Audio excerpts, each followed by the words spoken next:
नमस्कार मित्रांनो, बंधू आणि भगिनींनो. लोकशाहीमध्ये मालक कोण आणि जनता कोण असा एक नवीन प्रश्न निर्माण झालेला आहे. आपण ऐकलंय, बातम्यांमधनं, पेपरमधनं वाचलंय. अलीकडच्या काळामध्ये बारामतीमध्ये एक कार्यक्रम झाला. त्या कार्यक्रमामध्ये राज्याचे उपमुख्यमंत्री अजित पवार, जे अनेक वर्षापासून राजकारणामध्ये आहेत आणि अनेक वेळा त्यांनी उपमुख्यमंत्रीपदसुद्धा भोगलेलं आहे.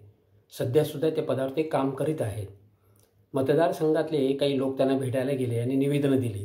त्यावेळेला ते असं म्हणाले की मी काही तुमचा सालगडी आहे का, मी काही तुमचा नोकर आहे का, तुम्ही जे काही मला मतदान केलं आहे म्हणून तुम्ही काही मला मालक समजायला लागलेत का वगैरे अशी भाषा त्यांनी वापरली.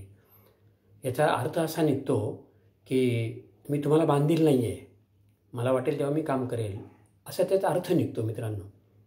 आता लोकशाहीचा नेमका अर्थ काय आहे, तर तो लोकांसाठी राज्य करायचं. लोकांमधूनच लोक निवडून जातात. मग ते आमदार असतील, खासदार असतील, लोकच निवडून देतात आणि ते राज्य करतात. म्हणजे एक बांधिलकी आहे त्याच्यामध्ये जनतेप्रती. पूर्वी काय होतं की राजेशाही पद्धत होती, काही ठिकाणी हुकुमशाही पद्धत होती. परंतु जगभर ह्या ज्या प्रशासन पद्धती आहेत, हुकुमशाही आणि राजेशाही, या पद्धती आता कालबाह्य झालेल्या आहेत, संपलेल्या आहेत आणि सर्वत्र लोकशाहीचा बोलबाला आहे जगभर.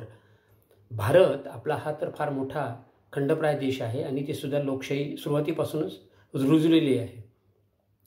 परंतु अशा पद्धतीने ज्यावेळेला एखादा मंत्री बोलतो, उच्चपदस्थ, की मी काही तुम्हाला बांधील आहे का आणि तुम्ही मला विचारणारे कोण, म्हणजे ही भाषा अयोग्य आहे कुठेतरी, असं मला वाटतं.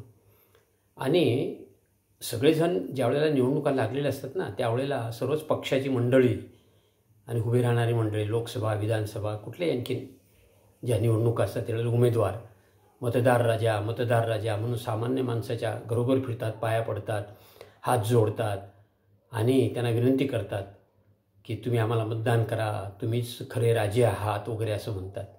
परंतु अनेक वेळेला हे सिद्ध झालेलं आहे की तो मतदार राजा जो असतो ना, सामान्य जनता, केवळ 45 दिवसांचाच राजा असतो.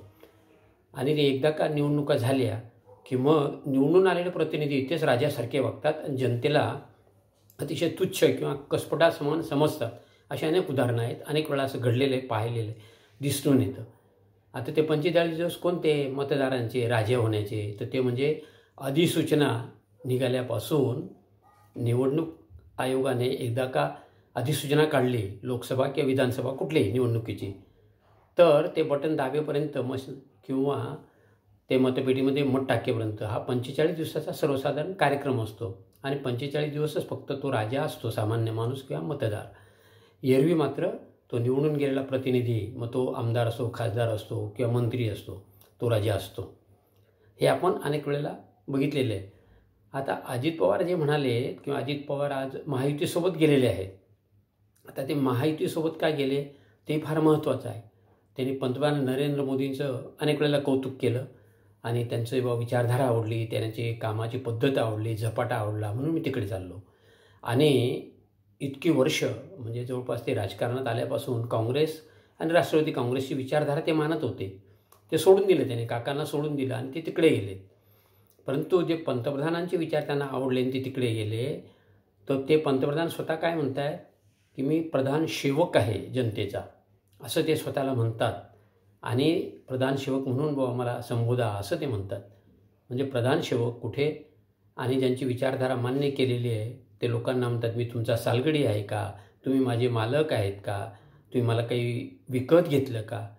मित्रांनो, ही भाषा ही अतिशय अयोग्य आहे, चुकीची आहे. लोकप्रतिनिधींच्या तोंडातून अशा प्रकारची भाषा, आणि तेही राजरोसपणे जाहीरपणे केली जाते, हे अतिशय चुकीचं आणि अयोग्य आहे असं मला वाटतं. म्हणून हे विचार आपल्यापुढे ठेवलेले आहेत. आपल्याला आवडले तर जरूर पुढे पाठवा. जय हिंद, जय महाराष्ट्र. डॉक्टर HM खैरनार चिंतन आणि मंथन YouTube channel like, share, subscribe करा, बेल बटन दाबा.